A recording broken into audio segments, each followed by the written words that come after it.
The final Women's Euros quarterfinal matchup sees France meeting Germany, and it's on Saturday, July 19th, 3 o'clock p.m. Eastern Time. It'll be between first in Group D, France. They were 3-0-0, undefeated, scoring 11 goals, allowing just 4. They're playing second place in Group C, Germany, at 2-0-1. They scored 5 and allowed 5.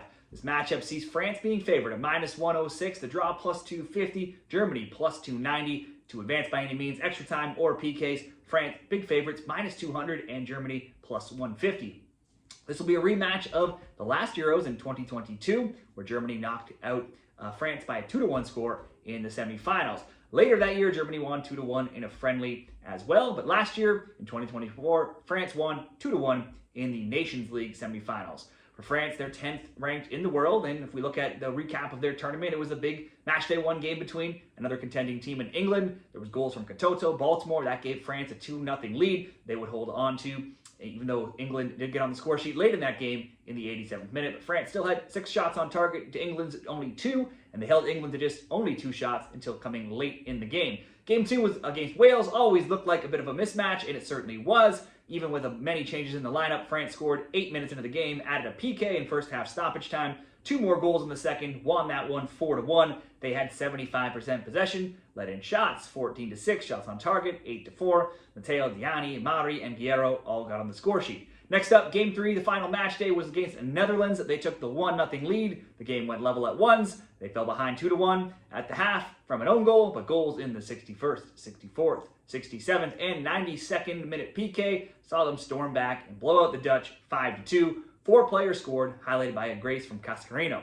They also outshot Netherlands 20-11, 10-4 in shots on target. Now, while never making the Euros or the World Cup final, they've advanced from the group stage now in 9 straight major events, and they'll be looking to get into the semifinals again. France are one of the hottest teams right now across all different competitions. If we look at all of the recent games, they've won 11 straight now in all comps. They've not lost since a 4-2 loss to Spain going back to December 2024. That's their only loss in 13. In the last 11 games, they've outscored opponents 33-8. They've scored multiple goals now in the last 10, kept clean sheets in 6 of 11. However, no clean sheets in any of their last 4. Player-wise, 9 different scorers have found the score sheet, but only 2 players have multiple goals, 2 goals that is, and those are Katoto and Cascarino. Both also have 2 assists, making them the top goal, giving them the most goal contributions overall. Katoto only has 3 shots on target. She also only played 16 minutes in Game 2. Cascarino has 6 attempts, 3 on target, but all of those came last game. Clara Matteo has the most shots on target with 4 on the team,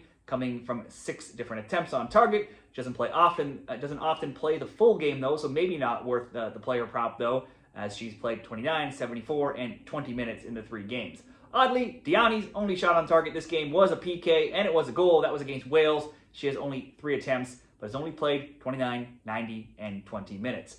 Over to Germany, they're ranked 3rd and they're 8-time winners of this competition. They were big favorites on match day 1 against a team making their debut in the tournament, that being Poland. They were, though, slightly frustrated despite getting the win. They had 71% possession, led in shots 25-10, shots on target 6-2. Only Jule Brand and Leah Schuler could get goals, though. Both came in the second half for the 2-0 win. They also lost their defender and captain Gwyn to a knee injury, who's out for the rest of the tournament. Next up was against Denmark. The Danes, surprisingly, though, opened the scoring in the first half as underdogs. A PK from Juskin followed that soon after by a second goal of the tournament from Schuler. That gave Germany the lead they would hold on to in a 2-1 win over Denmark. They had 72% possession, led in the shots big time, 27-5, shots on target 5-4, corners 10-3.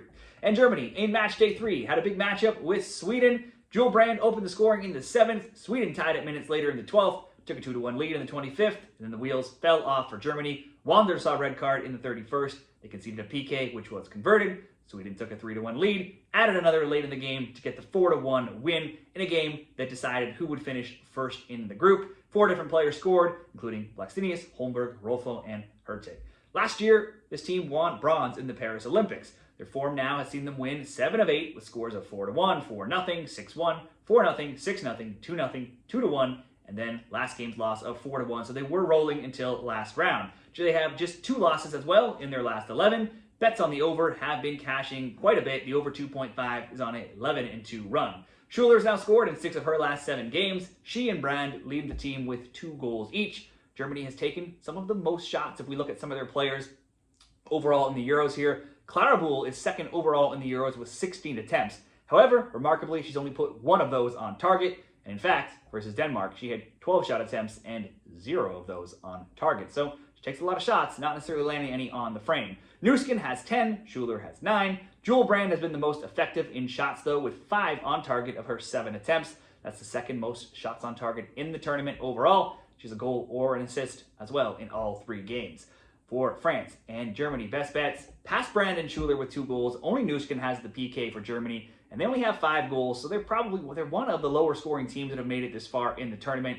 And really, I think they've been sort of underwhelming. They weren't impressive versus Poland. They had to come from behind against Denmark, and then albeit they did take a red card against Sweden, but they ended up being blown out in that game, losing 4-1.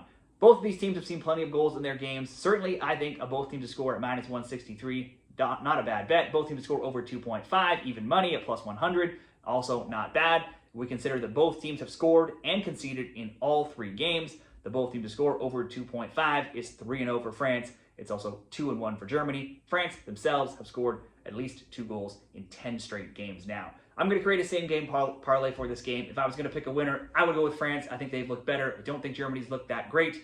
The same-game parlay, though, will go France to advance. So as long as they win by regulation, extra time, or PKs, France to advance paired with over 1.5 goals, so just 2 goals in some way, and Brand will go to the Germany side there to at least have a shot attempt, not even on target. That'll come in at plus 115 odds in that same game parlay over at Bet365. As long as Brand shoots the ball at the net in some way, France moves on. I think we see at least 2, probably more goals. That same game parlay should cash. Let me know what you like for this game down there in the comments, and good luck in the Women's Euros.